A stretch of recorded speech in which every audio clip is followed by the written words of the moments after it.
Taste of Country Nights on Demand with Evan Paul, Season 3, Episode 13, with the a cappella group Home Free.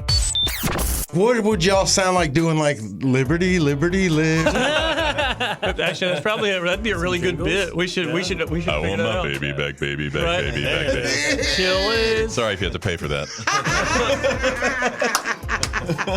These guys were a ball of energy, and it was so fun just getting to talk to an all a cappella group and hearing how they sing and their methods and how they can even switch places in the group, highs and lows. We'll get into that coming up. If you want to check out past episodes of Taste of Country Nights on Demand, we've talked to Dierks Bentley recently, Keith Urban, Chris Young, and Sawyer Brown. Just go to Taste of Country Nights on Demand wherever you get your podcasts. This podcast is part of the Town Square Media Podcast Network. We're hanging out here in studio with Home Free, and I want to explain to you, before we just got into the interview room here, we were over in our video portion of the Taste of Country studios, and we had Home Free do this whole, it ended up being a hilarious birthday video where they're singing Happy Birthday a cappella, and it's just really funny. The video is to come in about a week or so at tasteofcountry.com. That was quite, I've never heard Happy Birthday that sung that well. That was amazing. Well, thank you. I didn't believe that was even going to happen. How did that happen? How did you guys get here? That's a really good question. I drove. Our publicist said, be there at this time. Do you guys get weird requests being an a cappella group? We sure do, buddy. So that's not even as odd as... No, a lot of happy birthdays for sure. Yeah. Every show. What's another request you guys get a lot? I mean, I don't know. The first thing that comes to mind is just like sign weird things. But musical requests. Yeah, I guess it's just because you are a cappella. People think you can do it anytime on the spot, any song without any rehearsal. Well, it was interesting to me, right? Okay, so to see, we told you guys like, hey, sing Happy Birthday, and then to see you guys rehearse it real quick, I was like, wow, that is interesting, because as someone that doesn't sing, at least good, it's interesting to hear that you guys even practice. It's like seeing Derek Jeter doing a practice. Sure. Thank you for saying that. I'll take that. He gets an on-deck circle. He did, right? You know? Yeah. Same thing. Your new album, it has a lot of covers and originals like Champagne Taste on a Beer Budget. When you cover songs like Ring of Fire, do you ever hear from like the families who they've passed away? Yeah, I mean, most of the time we usually either hear from the original artist or the estate. Yeah, and 99% of the time we get their blessing, which is wonderful. What's the 1%? We don't talk about that. Yeah.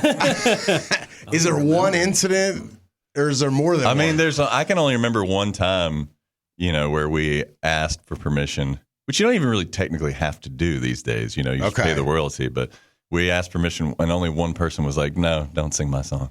Wow. Okay, I'll tell you off air who that was. Okay, yeah. We did sing it anyway. We just, did? it's just, we took down. We didn't put the video on YouTube, which is really what they were doing. Has there ever been an original artist that was upset, like didn't like the way you sounded on the way you did it? No, Had that. And as a matter of fact, we were kind of nervous about doing a song like Ring of Fire because we took it outside the box, and then we did a version of Elvira that's way outside the box too.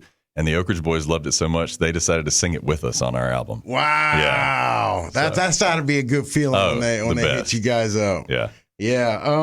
Beyonce's moving over to country with Texas Hold'em. Oh, yeah. When can we expect that collaboration? Oh man, we'll do it. She's ready. She actually reached out to us last week. We told her we're a little busy right now. We're pushing till the end of the summer, probably. Okay. We want to see how her album actually does first. Okay. Would you cover that if it, It's actually a really good idea. It's a great song. It's a really good idea. Yeah. All right. What's the wildest song you've considered putting your stamp on? Like you guys almost did a Lil Jon song or something. Probably like one of those things for April Fool's a few years ago, right? Sure. Yeah, like we've gotten requests to do Bohemian Rhapsody a lot, and that's one of those songs that we're like, that one is untouchable. Like no one should mess with that as far as we're concerned. So for April Fool's, we did just like the intro to Bohemian Rhapsody, and then went into Never Gonna Give You Up. Yeah, we rickrolled him. That's cool. Pissed a lot of people off. It was great. Like, is what's in your catalog? Like, what's like the weirdest thing you guys have done? We have a whole medley of songs about butts. Okay. Yeah. Now, I would say the thing that surprised us the most is we did a Shakira song that was from the movie Zootopia.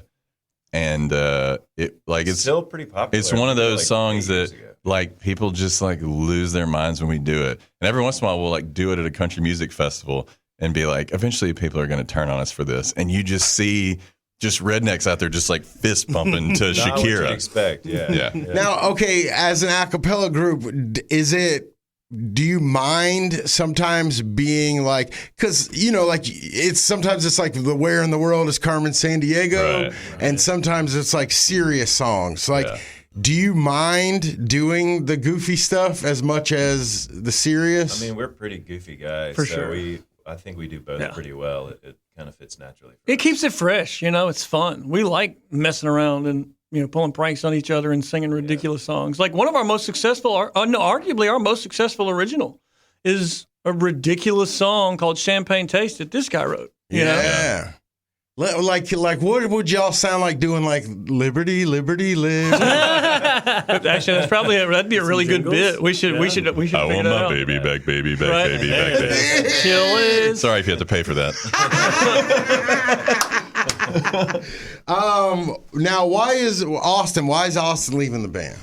Oh man, we all go through seasons in our life, and I met a woman many years ago. We became friends. I got married, and I just want to be home with her. I want to set the foundation to raise my kids, never have to leave, and figure out how to do it at home. I've had such a good time on the road with these guys, and we still have a lot of work to do. I'm so excited to finish this out. I feel like we still have the Super Bowl in front of us. You know what I mean? So I'm so here right now.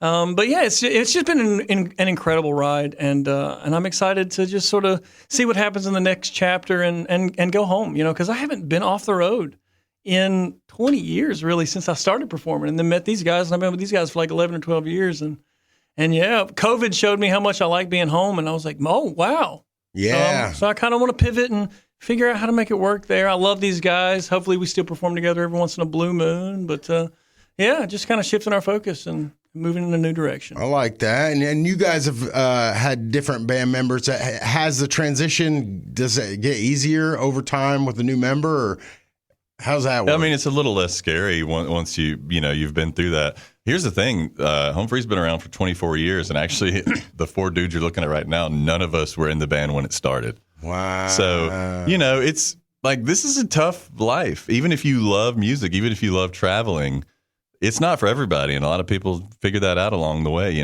So it took Home Free a long time to find the right lineup of guys, who worked well together, but also were willing to live out of a suitcase.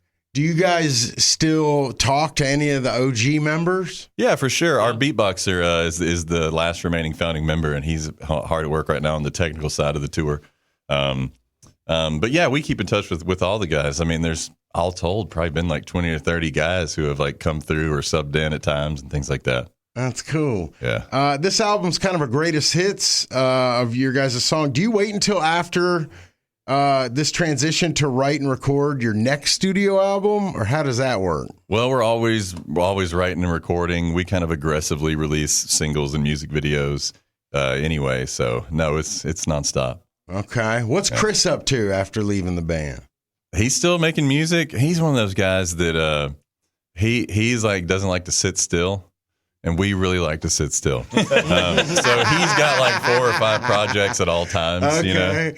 Can you guys ever switch parts? Do you ever switch? Yeah.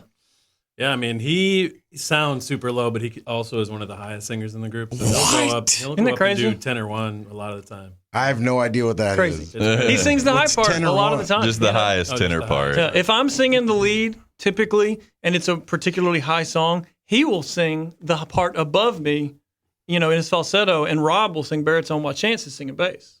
Wow. Okay. So you guys do. We switch it up. Yeah. Just sort of as needed. That's crazy. What's next for you guys after this project? I don't know if we're allowed to say any spoilers. I'm looking at our manager, but we are going to be releasing another album at the end of the year. That's all I'll say. Okay. Of new stuff. That's all I'll say. Okay. And what can we expect on the road? I mean, just like a mixture of stuff, that folks have come to know and love from Home Free, stuff from our YouTube channel, stuff from our time on the Sing Off, all of our albums, and particularly this album, Crazier Life.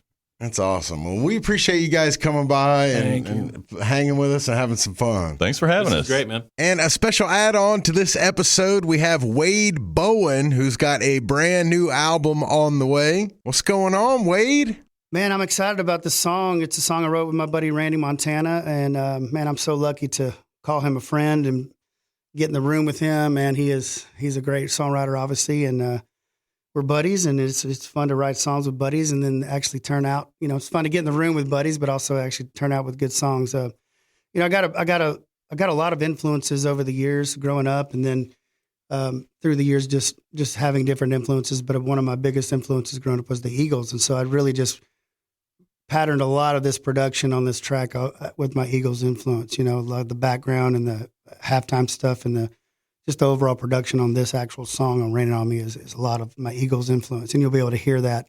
I'm sure you can hear it just in the guitar vocal as well. Yeah. But definitely when you hear the track as well. Oh, nice. The Eagles lost the member recently, right? Yeah. Lead singer? Yeah. How did that hit you?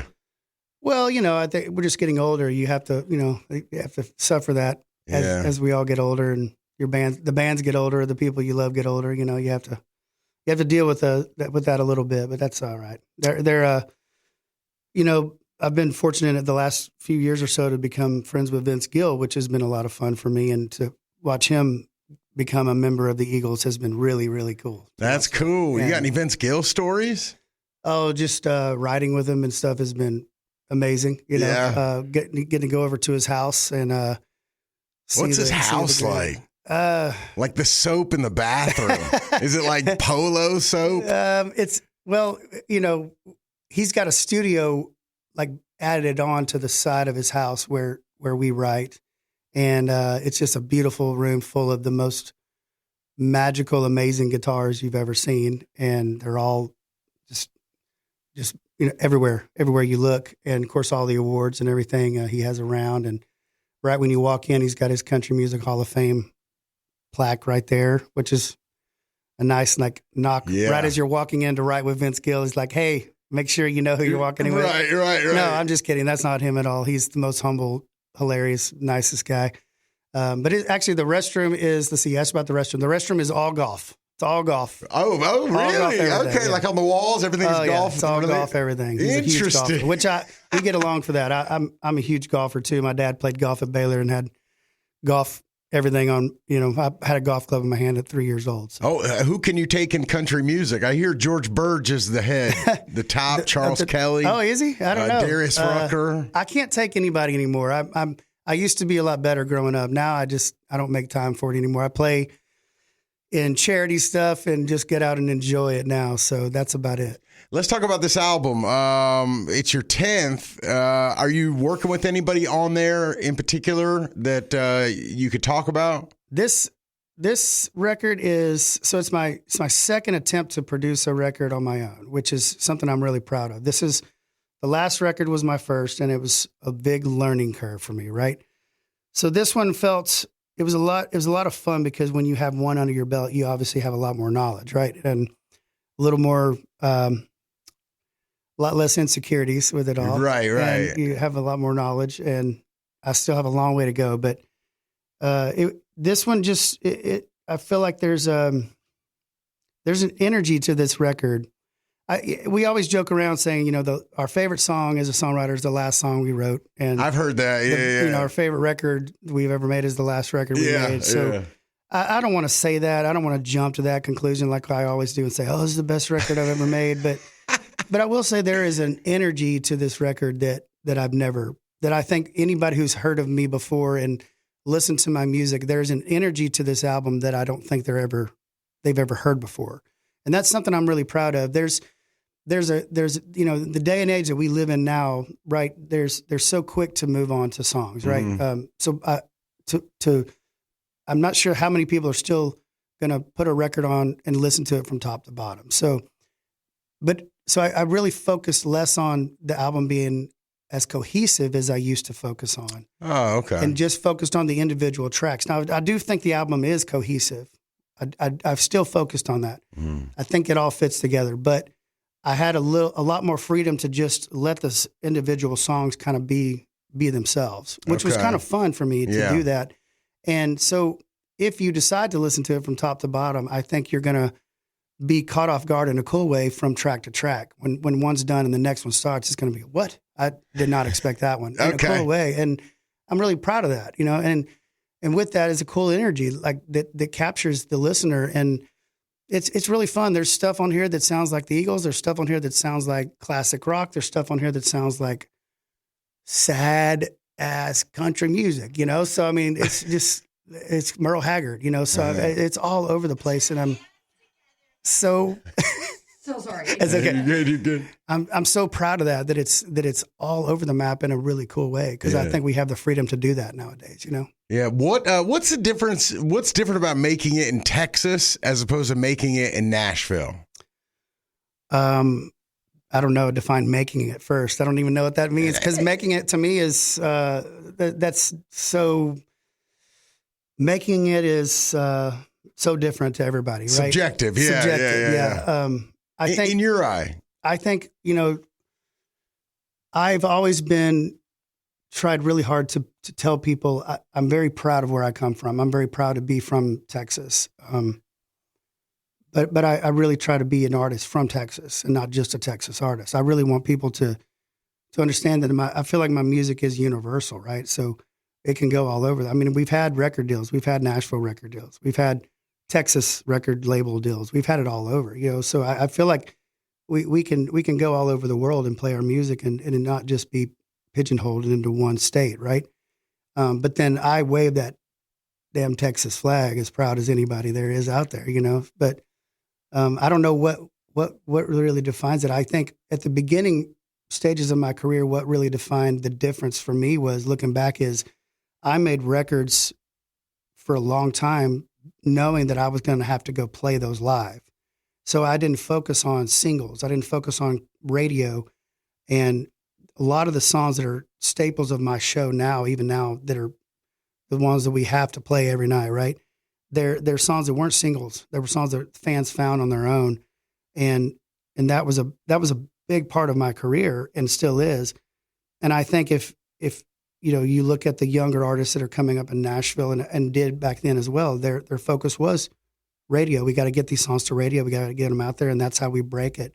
And so it's just a different way of doing it. It's not right. There's no right or wrong way to do it. I think if you're, no matter what genre you're playing or what you're doing, if you're behind, you have a lot of pride in what you're doing, and you're proud of what you're writing and what you're doing, and you believe in it, then you're doing the right way. You're doing the right thing, and you're making it. You know, I mean, I'm just as happy. I tell people we have rough nights where we'll play for 50 people, right? We still have them all the time, and it's okay. Mm-hmm. It doesn't bother me. I stand on stage with the microphone, and I tell them, hey, we have nights like this where people come up to me after the show, and they say, I'm sorry, it was a rough night. And I say, hey, as long as I have 10 people that care about what we're doing, that makes the night for me. Because there's other nights where you have 10,000, and those are the easy nights. You know, the nights where you have 100 people in the crowd, that's when you really got to earn your money, and you got to give them a show. You know? So it's making it is so subjective and relative to however you want to look at it. Can you tell a Texas artist and a Nashville artist in their voice when they're singing, like blindly? No, I think it's just who you're listening to. Like I think Cody Johnson is one of the best voices out there, and I think he sounds like Texas, but I think he also sounds like commercial country radio as well. I mean, I think he's proven that. I think Parker McCollum sounds like Texas, but he also sounds like commercial country radio. And I think they're proving that as they're having number one hits. So the rest of the country feels that way too, you know? Speaking of Parker McCollum, you wrote Gold Chain Cowboy, the lead song? No. I wrote, what was the song I wrote with him? Drawing a blank now. Tell Us I Lose. It was on the Gold Chain Cowboy, yeah. How was it working with Parker and getting some songs? Are you guys buddies?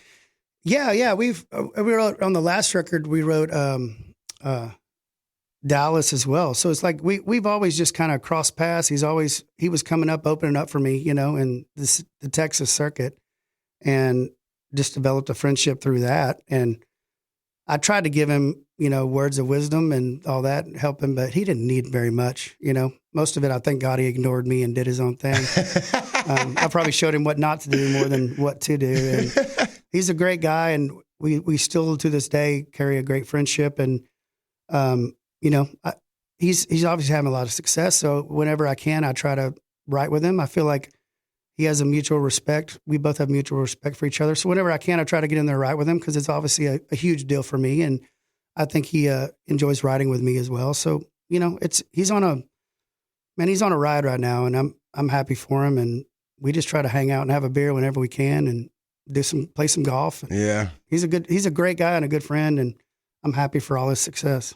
Tell me about working with Miranda Lambert coming up. You're doing some shows with her? Yeah, doing some shows and some other stuff planned, and we'd actually just hung out last week in the studio a little bit, just hanging out with her. She's doing some stuff, and it's just, I just love her to death. We've known each other for, I don't know, almost 30 years, it seems like now. No. Oh yeah, man. Okay, give me a Miranda story that's not out there. Give me some juice. Oh gosh, man, I'm terrible at these things. As a 30-year friend, you got to give me something. Oh, well, like she used to come out, and her dad used to bring her, and she would play shows with us and open up, and we'd do some things here and there. And I remember her telling me, like, "You're so nice. You're so good to me. Thank you." And, I was like, okay, you're just like an 18-year-old girl. I was like, well, it's no problem. You're really good. It's pretty easy to, let you play shows with us. And she was like, whenever I get big, I'm going to remember, I'm going to call you to come open up. And I'm thinking to myself, what an arrogant thing to say, but she was right. She did. And she made it, and she was right. Did she make good on that prom? Oh, of course, man. She still has. But we laugh about it because that was like as we were becoming friends, and we've stayed friends through the years, and we've, helped each other through the worst times, and still helping each other through the worst and best times. I mean, we call each other when times are awful, and we call each other when times are amazing. And you can't make old friends, like we say. You just can't. And we always pick up. We can go forever not talking and pick up right where we left off. And we have a blast together, and there's very few people I laugh harder around than Miranda. So you and Miranda are at a bar. What does she order? We both drink vodka. We love to drink vodka, and then mix in some tequila shots for sure. So we get along very well. That sounds like a party. Yeah. Man, you tour like a champ. What is on your tour rider? What do you need backstage? Is there anything funny? Is there anything that shows up that you don't know why? That you haven't taken off over the years? On a rider? Yeah, on your backstage tour rider. Man, see, I'm so boring. You're making me sound so boring right now. I'm so it's too early, man. You need to give me some tequila, and then I'll give you some great answers. Noted. I have this drunk alter ego named Paul. Okay. And he's very famous in Texas. Okay. You should maybe get some stories on Paul sometime. You should interview Paul sometime and be like, okay, this is the real interview. Okay. Rider stuff, I don't know. I mean, I never, it's funny, like I look at the rider like once every 10 years. There's and some pork rinds or something on there. Like I look on there and like, guys, what is this? Like, my tour manager will put stuff on there like, what is this? Like, we don't eat any of this or do any of that. Why is this on there? And I'm thinking, man, these people show up. I probably show these shows and they probably think, man, Wade Bowen and needs like sandwiches cut with the bread, like whatever, like what a diva, like I don't need any of this. I literally, all I want on my rider is some beer, some vodka, some tequila, and I'm good. Okay. Like that's all I want on my rider. If you're out there doing a show with me ever, I'm really low maintenance as they get. That's all I want. He doesn't need any underwear or anything. No, I'm good. You wrote a song for Meatloaf? Is that on there? Yeah. Well, yeah, dude, I did some digging. Like, what is that? You did for real? Yeah, he cut a song Sean McConnell and I wrote a long time ago, and I think it sold about 4.5 copies, but but I still get to say Meatloaf cut one of my songs. That's so cool, man. Yeah. Now, let's see. Is there any artist that said they listened to your music that kind of shocked you? Man. I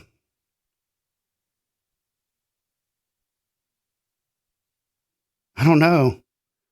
I think anybody who says they listen to my music shocks me. So, like, have you gotten to meet George or anybody, and they're like, like anybody crazy?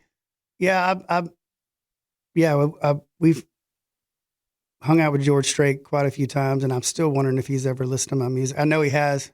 I'm good friends with Bubba, so I know Bubba's played him some songs. So I would assume that would be my good answer. I would say, okay, I would assume George Strait has listened to my music, and I would freak out if I ever like got a video or something of Bubba like playing George Strait my music. That would be awesome. Okay, so that's what you want for Christmas. Yes, and Bubba, and we do some stuff every year with George for his charity down at golf tournament, Dylan. And I've literally been doing this and I'm the guy, the artist that's like pretty shy when it comes to meeting heroes. I stay in the back, and I'm good, like I don't need what am I going to say to my heroes in a chance meeting, shaking a hand and moving on? Like, I'm not going to say anything you haven't heard a million times before. So I pretty much keep my distance for the most part. And literally, George is the nicest person. Like, he is as down to earth of a person he's just like one of us, and I still to this day, like, have a hard time. We've become good enough friends where I can walk up and say, "Hey man, thanks for having us. It's good to see you," and all this stuff. But that's about as far as it gets. I still get starstruck. Is it Mr. George or Mr. Strait? I call him George, but okay. I probably should call him Mr. Strait. Mr. Amazing. I don't know. He's to me, he's, as far as country music is concerned, for me growing up, he's Sinatra. He's Elvis to me, So I hope I always feel that way around him. That he deserves that respect, and it's fun to just, man, it's, that's fun for me. Even, to still feel starstruck, even though you're friends with him and his family and everybody. They're great people, but I still, love the feeling you get when you get around them. So, one more, man. What would if I had to choose? Also, if Springsteen ever heard one of my songs, I would freak out. Oh, really? Okay. Yeah. I named my son Bruce. My oldest son is Bruce. After Bruce Springsteen? Yeah. Okay. Yeah. Maybe we can make that happen. Yeah. I don't know. You never know. Just send him some songs. He might have already heard it. This might be a retrospect conversation. Yeah. Texas Tech, you graduated. You got a PR degree. Music never came calling. Couldn't figure out how to play guitar. What's Wade Bowen doing now with his PR degree? No music. What would you be doing? If I wasn't playing music, I would like to think I would be in the music industry, like doing publishing company or managing or something like that. If it was not in music at all, I would probably be back home working with my dad. My grandfather started Bowen Electric in Waco in 1955, and my dad took it over in 73. And that's what I did growing up, was doing electrical work. I hated it. I credit my dad for why I started playing guitar, because I could not stand crawling in attics underneath houses and doing electrical work. But I, it's a great business. And my youngest sister and her husband, my dad retired about 8 years ago, and they took over the company. So Bowen Electric in Waco was still thriving and doing very well. And I would assume I probably would have been doing that. I probably would have gone back, worked with my dad. That was what he always wanted me to do. That was always, I have 3 sisters, no brothers. So I was kind of the heir to the throne, whatever, Yeah. The prince. Yeah. the electric prince. Yeah. So I probably would be doing that. That's probably what I would have fallen into if music never existed. Well, thank goodness, man. Yeah, right? Thank goodness you're into music. Well, man, we're looking forward to the 10th album, man. 10th studio, man. Thank you for coming by, bro. My pleasure, man. Thank you for having me. It's a fun record. Like I said, I'm really excited about it. And, it's crazy. You hurry and get it done. And then you just have to sit and wait for people to now I got to sit around for 6 months waiting for people to hurry up and wait. That's got to be anxiety. There's a really cool, I don't want to say, there is a really cool feature. There's a couple of really cool features on here that I'm really proud of. I don't want to give away the secrets, but there is a huge hero of mine on here from the sports world. So I won't give it away, but there is a little like current or old time? Older. Okay. Hall of Famer. Okay. And it's pretty cool. You might pretty have cool like little moment. Michael Jordan on the song or something. Maybe. Okay. Okay. All right. Wayne Gretzky. I don't know why I'm thinking of these. These are my childhood heroes. Well, I mean, you're in the ballpark of Hall of Famers. I mean, it's pretty cool. And All right. One of those. This is a cool little moment because I try to create little gems. You know, I like to create like little movie moments within records if I can. You know, and there's pretty cool. It's a pretty special moment on here. I'm pretty proud of. It'll be like an interlude, kind of. Yeah. Okay. All right. Like now you're intrigued. Yeah. I'm not gonna reveal it though. Okay. I feel like if I had some tequila, you would. I could get it. Well, I gotta like can't reveal all the secrets. Right? Yeah. You gotta like let people. Yeah, definitely. Let people wait. Right? Keep them interested. We appreciate you coming by, man. Yeah, thanks for having me, man. Yeah, Appreciate for sure. it. All right, let's bring in Billy Dukes from behind the camera of these interviews. These were a good time. Both of these interviews were fun. So did you remember to ask Home Free afterwards who the one artist was who wouldn't give them permission? I did not. Dang it. But see, I'm not to be trusted with that knowledge. You know, I don't ask that stuff for a reason because you might be able to keep a secret, but nope, I can't. Yeah, I can't be trusted with that knowledge. So sometimes it's better just to not ask. But who do you think it is? I mean, Can we speculate? I'm thinking a legacy act, like an act who maybe the state wouldn't give permission. So maybe like an Elvis song or like someone along those lines. I don't think it was a contemporary artist or even anybody active. I'm guessing it was just a family member who's kind of uptight about it. Wow. And I mean, how bad could their version have been? I'm sure it was amazing. I'm sure it was good, just different. So maybe it wasn't even a country. Maybe it was like a rocker, like a U2. Oh, okay. Or like a Christina Aguilera, maybe someone in the pop world who wouldn't do it. Do you think it was one that could have been parody-ish? Or No. Okay. I bet you they just did what they do to a song, and sometimes it's pretty out there on the edges, but they're never like making fun of a song. Yeah, because I always wonder about that with a cappella groups, and we brought it up in the interview, obviously, if you're listening, but like, a lot of their stuff as an a cappella group, it could be misconstrued as trying to be funny because the way society has made a cappella groups. Right, out of context. Yeah. Right. It's just because you could still, I could have had them go like, yes. And then I could take that out of context anytime I want to. And, that's got to be nerving a little bit. Well, I think that hopefully if someone is like, if I'm Home Free and I'm trusting someone to sell this idea, they're not just like, hey, artist, what do you think of this? And then it's liberty. They're like, hey, there's Home Free. This is a cappella group. They got 1 million followers. Right. They're pretty legit here. They to show that they're artists. And they really are. What they do to songs, not only sonically, but like the video, we premiered this video for Ring of Fire. It is wild. It's a really dynamic sort of look. They really do YouTube well. And like, they've found a way to make a music career sans radio or even really sans streaming, and it's impressive. It's also impressive that the originators of the band probably never saw it to become this way. They couldn't have seen ahead the internet and YouTube and video. So, the band was probably just created by a bunch of barbershop guys or whatever, and so the one guy's brother, Chris, you mentioned him, he was one of the originals, and then they mentioned Adam, who I believe is Chris and Adam are brothers. The beatbox guy is an original. Okay. But very much they're like stewards of Home Free currently. In 10 years, it might be a totally different lineup. So I was trying to think back. The only group I can think of that did that was like Menudo, the Spanish band in the 80s or 90s. I mean, no one wants to say it, but let's be honest, Leonard Skinner kind of like that a little bit because the Van Zandt died, and then the other Van Zandt took over, and members started dying, and you never really asked questions about it, but that's kind of a similar situation. I'll give you a country one. It may not be too popular. Hit me. Runaway June. Well, they only got one original member left.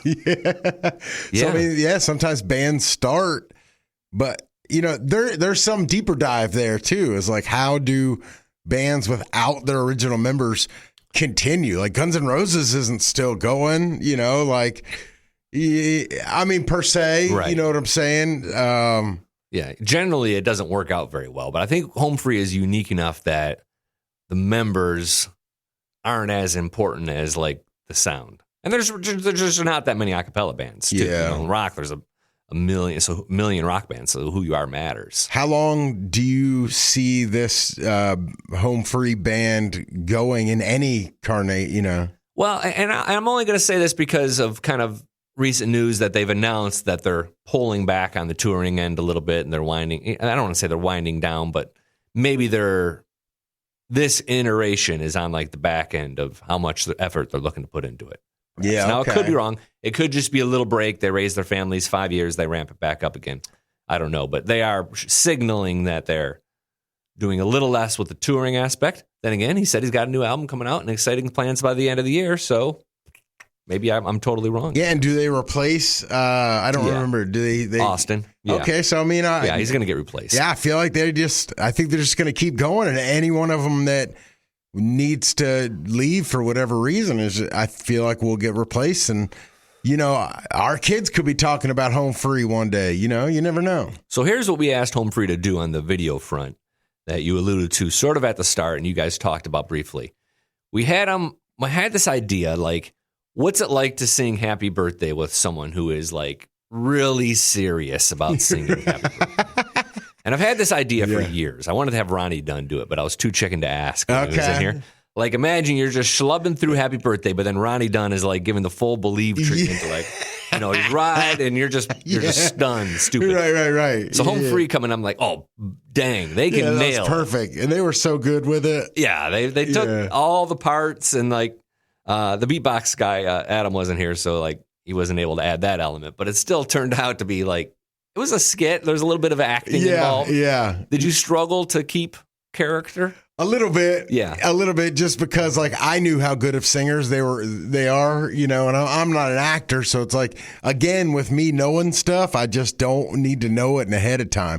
I feel like if y'all would have tried to pull a prank on me personally, made it like a prank, I would have, or made me think, not told me. Right. I probably would have acted better, but everyone else did very well, I think. You needed to be in the moment a little bit.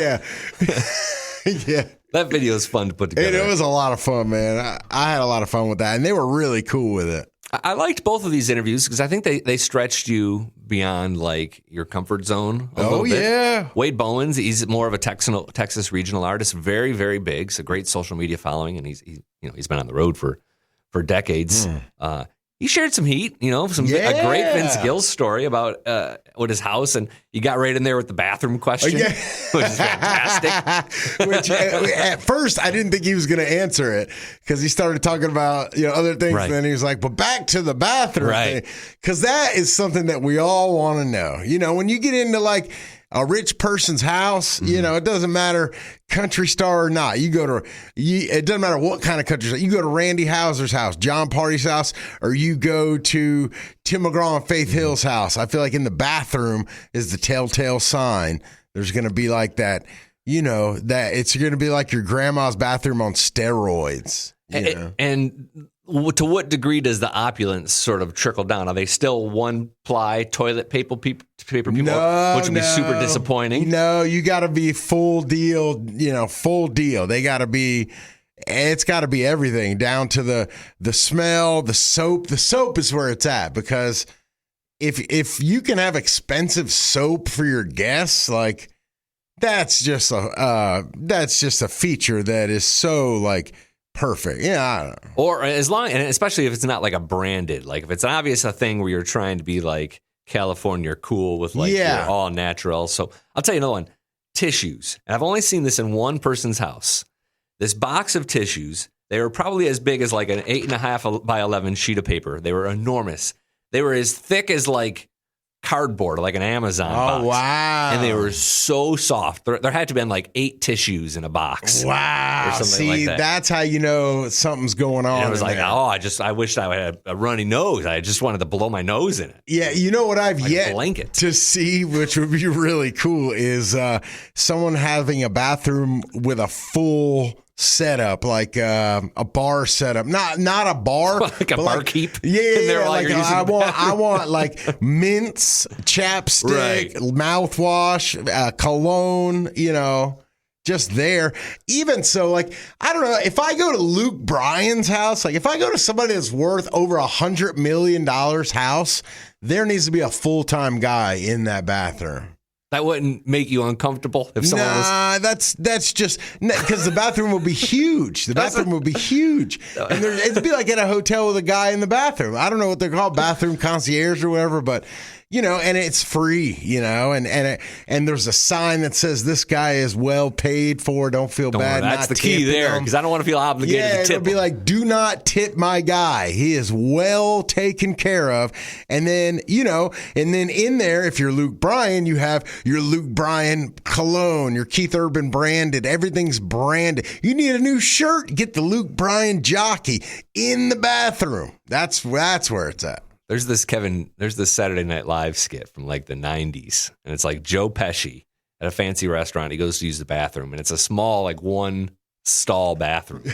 And Kevin Nealon is in there as the bathroom concierge. Okay. And Joe Pesci sits down, and Kevin Nealon starts preparing his toilet paper. I know that's too much. He's trying to keep some conversation. Okay, I don't want. It's amazing. It needs to be at least like 1,000 square feet. Okay, a lot right. of booths or whatever. What are they called? Stalls. Yeah. And no talking. And I don't need my toilet paper. I'm good. For God's sake, some music. Nothing worse than a quiet bathroom. Yeah. Hate it. Yeah. Oh, my God, what a good point. And it needs to be in ceiling tiled, installed music.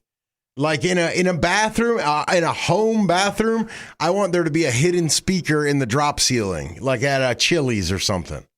I feel like we might have gotten off track. Maybe we owe Wade Bowen an apology. Sorry about that, Wade Bowen. He does have his new album coming out. You can check all the details at tasteofcountry.com. Did you find out who his special guest was? He said he had a big special guest on the album. He didn't tell me ahead of time. No, I did not hear. No. Gosh, we're 0 for 2 on the secrets. Yeah, I tried. I think I tried. I'm going to guess George Strait, just because he indicated that he has a connection to him with Bubba Strait. Okay. son. Yeah, that's a good point. So maybe it was a Bubba Strait collaboration. Or it could have been, obviously really good friends with Miranda Lambert. Maybe. What about Aaron Watson? Very possible. Okay. Yeah. But I feel like that's doable. Like, maybe like Aaron Watson's a big deal in Texas, but like that wouldn't be as like rare. The Dixie Chicks. Maybe. Are the Chicks doing collaborations? I have no clue. I was just trying to think of the most random thing.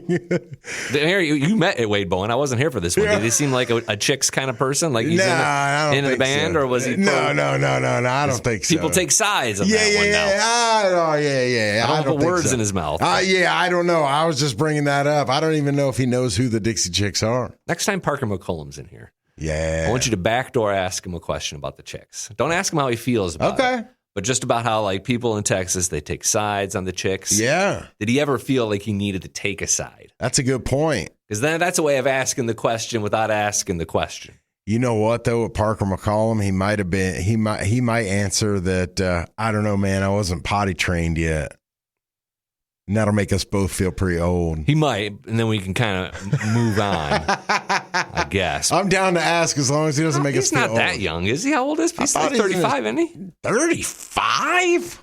Well, Parker McCollum, age 31. Oh, okay. So he was 11. All right. When that all went down. That's fair. He probably had a take on it. Yeah, 11-year-olds have opinions. I know mine does.